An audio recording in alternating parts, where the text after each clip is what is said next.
Hello everyone, my name is Taylor Massey and I'd like to welcome you to our home for the week in Cape Coral. We're actually here for family vacation and to support my brother while he's going through a baseball tournament this week in Fort Myers. And we couldn't be more excited to do some exploring and check out the area, considering that this is actually the furthest we've been south in our own state. So it's kind of interesting to be here, and we're definitely ready to just go out and explore. And before we definitely get on to the fun stuff though, I definitely want to take some time to not only introduce myself, but let's go ahead and go through my job interview presentation video. So like I said before, my name is Taylor Massey. I'm a health services administration student at Santa Fe College. And this video presentation is mainly set towards my job interview. And I actually chose a very interesting job that coincides with my work experience and background, and I could not be more thrilled about this position. In fact, if it's available in the spring, I am definitely applying for it. So let me go ahead and read off some information about this position to you. And as I mentioned in my last video, I am an Operator 1 in the ICT group at the University of Florida. That is my team. And I definitely think that with my background and experience of working at the university in their IT groups for the last 5 years, I really have a shot at going for this position. So the actual job is an IT Analyst 1 position, and I can definitely tell you about working alongside these people is incredible. I am in charge basically of not only monitoring but also escalating issues as they come, and I actually speak to UF analysts on the phone to resolve issues and then further documentation purposes later on. So it's really great to see that a position's open for this, because I actually work alongside these people in order to reach resolutions. So let's go ahead and talk about the few points for this job and why I think that I should really go for it. So the first point would be providing application support in a 24/7 environment. It's very great that they actually have this in there, because an IT analyst is responsible for being able to help out in terms of finding resolutions for application errors and database issues 24/7. So there is an on-call page available, but if we're unable to reach a certain analyst and you're on the list behind them, you're definitely going to get called. So you have to be prepared at all times to possibly be called to handle a certain situation. And the reason I know that so well is because I'm usually the person on the other side of the line. I'm the one that's making phone calls and getting analysts involved to handle incidents and errors. So it's really great that they actually talk about being in a 24/7 environment, because I'm also in a 24/7 environment. My shop is open for mornings, evenings, and midnights. There is no break in between, and they work weekends and holidays as well. The next point would be crafting short and long-term business solutions for complex system problems. This area I think I could be really great in, mainly because I am about finding resolutions that will work for not only everyone on the team, but for the university as a whole. And knowing that there are short-term and long-term solutions and knowing the difference between them is so important. You can put a Band-Aid on something all day long and you can tell somebody, oh, we'll fix this tomorrow, we'll fix this tomorrow, it's urgent, or we'll handle this whenever we can get to it. It's totally different when you actually take the time to sit down and really figure out, okay, here's the incident, here's the issue we're dealing with, and it's gonna take a lot more than me just going into an application and clicking a few buttons. You know, it actually takes a team to go in and really handle the situation together. So it's really important to, understand the difference and actually go for it in the right way. The next point is analyzing impacts of enhancements, upgrades, and other system changes. So that basically means having an understanding of how things should be going during an upgrade or a maintenance window, and understanding how to recognize whether or not there is a potential problem coming along, or in terms of just preventative care, really. I think like if you think about them like that, it's very important to know that you are responsible for whatever happens during that window, whether if it's a maintenance window or an enhancement upgrade window. You are going to be solely responsible for how that ends up. And sometimes you have to call in help, and you have to realize, maybe this isn't handled by just me, and handled with more than one person. Sure, you have your team for that. But I definitely think that that's an important thing to know as well, that you are responsible for what happens during those change windows, and you need to make sure that you have gained enough knowledge from your superiors in order to handle those things properly. The next step is maintaining configuration settings. So this is also an important one, especially when you're working in IT, because you need to realize in your application what you are looking at, what does it mean, and how does it pertain to you, as well as other support services that it is involved with. And as long as you understand your side of the house in regards to, okay, I work in PeopleSoft. What is PeopleSoft to me and my team, and how do we actually go about resolving issues in it, as well as other applications, which I am not, a stranger to, because I actually work in this very similar applications as them.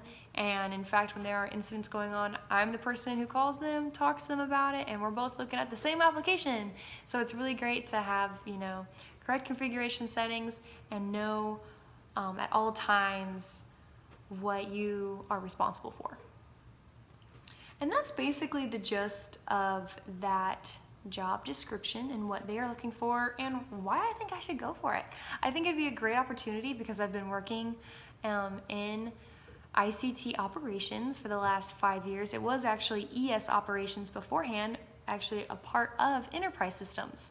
So I really feel like I have kind of a foot in the door in regards to experience working alongside their analysts, and really having an opportunity to get some major points in terms of being able to use my management degree even sooner, and gaining that work experience that's necessary to do well in information technology, which I think that's actually a great thing. The fact that our diploma will be worth more, our degree will be worth more, not our diploma, our degree will be worth more in regards to how broad of a scope it is as cast a net for us. I really feel like it's actually done a great job of giving us more windows of opportunity. So even though management in this program has been focused on the healthcare field, we have taken multiple classes where we're actually able to implement what we've learned in whatever management environment we plan to be in. So if we go into human resources, finance, information technology, we have the management background necessary to do well in that position. And in combination with my work experience, I really feel like I'll do well in the IT field. Now, I'm not saying that I want to stay there. I think it would be really great to actually take my knowledge from working in an IT shop into the healthcare environment, and maybe actually get into a UF Health IT management position. If that was ever open, I would definitely go for it. Now, in terms of the questions that my professor has laid out for us, I'm going to go ahead and read off the first one here, which is actually his second point in the interview video presentation notes. He says, give us an example of both the best manager and the worst manager you have ever worked for, citing examples to explain your concept of best and worst. What did you learn from these experiences? So to give you an example of the best manager I've worked for, like I said before, the last 5 years I've worked as an operator at the university, and my boss has been nothing short of professional, accurate in his notes, and in his training courses and his training programs, and has truly taken the time to do the best that he can, not only for his employees, but also for the university. He has made himself very versatile. In fact, he's been grandfathered in to his department, and he is an employee that no one would want to let go of. He has so much background information and background experience in what we do. He has made himself indispensable, and I could not agree more the fact that my boss is the best, not only at what he does, but how he treats others and how he conducts himself. And I think from those main points, there's something to be said about sticking to your guns and your morals and being the best professional that you can be, not only for your coworkers or your colleagues, but also for, you know, your upper management. Like, understand the role that you play and the importance of showing them the respect that they deserve in terms of their position, and just as human beings. You know, we all deserve some respect in terms of that, in terms of, you know, being your fellow man. In terms of worst manager, my worst manager, I guess you could say, never really managed me. Yeah, I was never really managed in my position. And when I say my position, it was myself. Before I worked at the University of Florida, I was self-employed.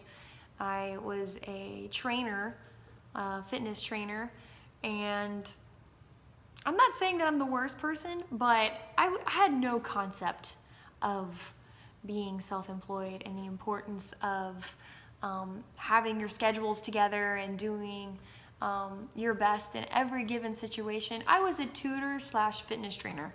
So for the students that I was actually helping, they were at my school, I didn't really give myself a regimen to follow. I kind of just went with the flow of things. It was like, oh, I'm meeting with this kid on Tuesday. I had better look at like what he needs. But I usually would wait till like the day before. And then, even though it was super successful and we got along with things super great, we had never ran into any issues, it was still kind of difficult. It was still kind of like I would stress myself out the day before I'm supposed to do these things because I wouldn't prepare and I wouldn't take the time to really do my research, do my background checks, and really figure out what's going on in this situation and how I can do better by it. It was just kind of like what high school Taylor thought would be best for the situation. And so in terms of managing yourself, you got to give yourself a little bit more initiative than I did. That only lasted 1 year. I was, like I said, though, super successful, and the parents really loved how I supported the kids and how they became more outgoing and athletic, and when they really enjoyed life. It was just a sense of, and of all the managers I've had, I've only had myself and my current boss. So I can honestly say that he was the better one out of the two. Oh, goodness. And then for question 3, it was explain how you feel the current generation, millennials, which is what I am. Oh, goodness.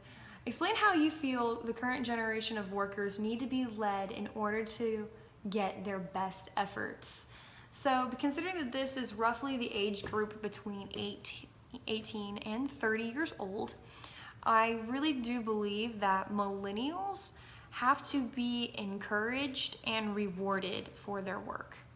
And I'm not saying that in terms of, you know, hey, I just did a math equation, I deserve a cookie now or something, you know. It's not like that. It's more like I believe millennials have to have something to strive for. I think that if you put out an awesome goal in front of them and say, this is where you can be if you do your hardest and you give me your best, and they realize that it is a serious opportunity and they know that this is something that they've got to go for, they're gonna go for it for sure, especially if it's going to make their lives more successful and actually go towards the dreams that they've set for themselves. And I think the millennials have an issue where they respect things very minimally. I believe that in terms of respect for authority has dwindled, respect for coworkers is non-existent. I can't say that about my own team because I really do feel like as professional individuals we are great at that, but I have noticed that millennials have a really tough time of taking criticism, for example. They look at it like you're, hurting their feelings, or you're just being mean to them. And it's like, no, this is just something that you can work on. This is something that you need to work on to actually do better for yourself and become more successful. And unfortunately, I feel millennials, they're looking for that reward before they've done the hard work and put forth their effort.